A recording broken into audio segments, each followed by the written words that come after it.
बर्फीली हवा बनारस की गलियों से टकरा रही थी। शाम के धुंधलके में घाट के किनारे एक लड़का अकेला बैठा था।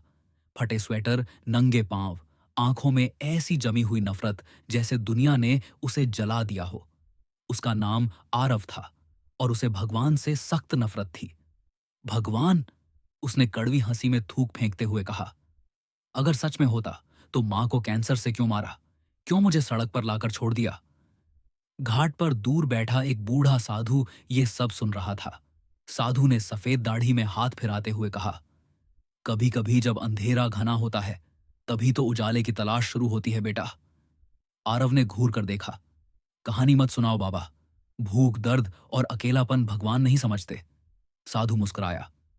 शायद नहीं, लेकिन कोई तो है जो हर वक्त तेरे पास है। आरव ने उसे नजरअंदाज किया और घाट की सीढ़ियों से नीचे उतरने लगा।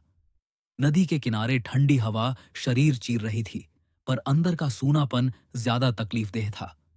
कुछ ही देर बाद तेज बारिश शुरू हो गई। सब भागकर छतों के नीचे चले गए, लेकिन आरव वहीं बैठा रहा, गीला, कांपता, लेकिन हिला नहीं। वो चाहता था कि शायद आज कुछ खत्म हो जाए। इसी दौरान वही साधु फिर आ गया। उसके हाथ में एक पुराना कंबल और थरथराते हाथों में लोटे में चाय। पियो बेटा, कम से कम शरीर तो गर्म होगा। आरव ने बिना कुछ कहे चाय ले ली। चुपचाप पीते हुए पूछा, आपको क्या पड़ी है मेरी चिंता करने की? साधु ने मुस्कुराकर कहा, कभी कभी भगवान खुद इंसान का रूप लेकर आते हैं, बस पहचानने वाले को आंख चाहिए। आरव ने चुपचाप चाय खत्म की, लेकिन कुछ तो अजीब था। साधु की आंखों में कोई अलग सी गहराई थी, जैसे वो उसके अतीत को देख पा रहे हों। तभी बिजली कड़की। आरव चौंका। साधु की परछाई दीवार पर कुछ अलग सी दिख रही थी। वो साधु नहीं, एक त्रिशूलधारी आकृति थी, जटाओं से जल टपकता हुआ, नेत्रों में अग्नि। आरव घबरा गया। ये ये क्या है?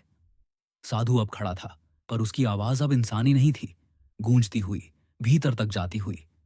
तू मुझे नहीं मानता, फिर भी मैं तुझे छोड़ नहीं सकता, क्योंकि मैं विश्वास नहीं, करुणा भी हूं। तेरा अविश्वास मुझे नहीं रोक सकता। आरव की आंखों से आंसू बहने लगे।